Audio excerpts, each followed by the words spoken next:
that a woman will be a major party's nominee. The presidential campaign of 2016, we can all agree, was very divisive.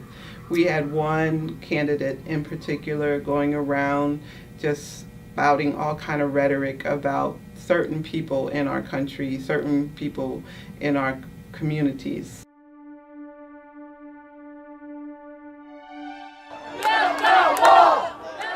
This was the perfect time to have these conversations because this was impacting our students. Here at Nova, we have a diverse group of students. We have students from all over the world, and a lot of this rhetoric was falling on them. And having the Human Library gave us the stage to have these conversations because the students wanted to talk about these issues.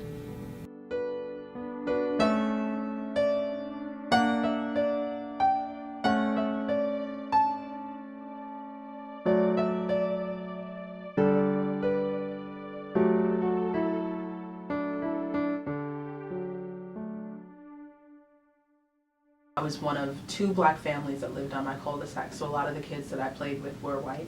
And I would always wonder why the white children were able to go to each other's houses, but I was never able to come. Even if I came to the door, I would be told for whatever reason that I couldn't come in. And I remember talking to my mother about that and her telling me about this word called prejudice. As being an immigrant in this country, it has its advantages and disadvantages. I just think that racism and prejudice affects everybody. It gives you a skewed look at different things, and sometimes that skewed look can be very, very detrimental. I was working as a cashier, and there was a customer who was waiting in line who was not in a good mood, but also had some problems with the waiting. And he said something to me like, why don't you get back on the boat and go back from where you came from? All the stereotypes for women, I already have that. And then on top of that, I have to deal with the stereotypes of my skin color. And then on top of that, later in my life, I was diagnosed with an invisible illness. So I get stereotyped for that as well. I remember hearing that word, but it's something that permeates every layer of everything I do, everywhere I go. And I try not to think about it that way, but I mean, it's just life, you know. The first thing our father did, he gathered all of us and he said, "You're all in America now. Be loyal to this country and nothing will ever harm you." And we held on to that. For my story, for instance, they saw me, they saw a tall child, and automatically thought, this black girl can play basketball. I just know it. And I couldn't. He was an older gentleman who was probably involved with World War II or was an adult in that period of World War II. And part of it's just that mindset for that generation, and maybe biases or prejudices that he just has carried over through those years. On my 21st birthday, that I was diagnosed with multiple sclerosis. The majority of the disease is in my legs, so I haven't been able to run for 8 years, and I have problems holding a pen and a fork.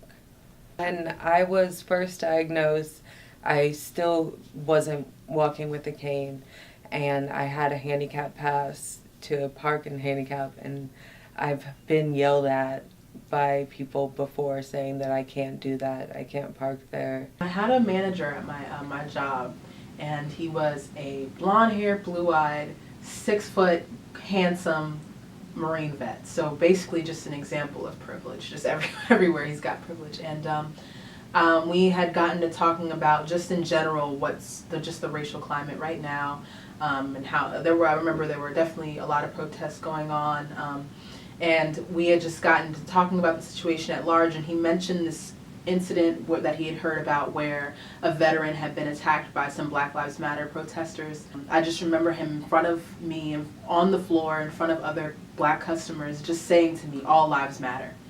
And you know, it shouldn't have hurt me as much, but I just remember feeling really humiliated. I I got robbed. People took the money and they tied me to the back of the outside to the restaurant. The back door had a handle and they tied my hand behind the door. And this was winter. I don't remember exactly what month. I suspect it was December, January time frame.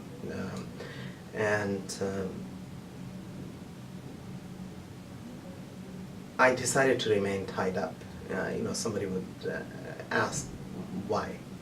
I had reasons not to shout, not to scream, and not to ask for help. Because my status in the United States was not legal status. I already have my preconceived notions that this place is really prejudiced because it's all white. And this is what I've kind of been told from my family. So I'm a third-generation Japanese American. My parents were both born in the United States in California, so they were U.S. citizens. But when World War II happened, they were part of the number of people that were rounded up and sent to an internment camp. Some people have the idea, well, all Muslims are dangerous and terrorists and they should all be rounded up. That's what they did with the Japanese Americans who were law-abiding citizens, U.S. citizens, rounded them up and put them in these camps. I want people to understand that everybody has a story, and that just because you see one thing, you can't judge it by the cover.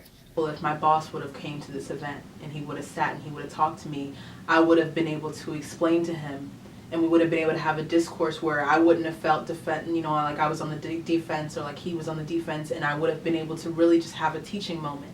You'll make it. Never give up. Don't feel discouraged. Don't feel intimidated. Don't feel harassed. Don't give up, especially given the current circumstances. The environment is not very pleasant to be an immigrant, let alone be a double minority immigrant, a Muslim. Just be the individual that you are. I'm excited that Nova is doing this project, and I'll try my best to be an open book to anyone who wants to talk to me about what I have experienced. So live your story and make it the best you can. And if people don't like it, that's their problem. They shouldn't read it.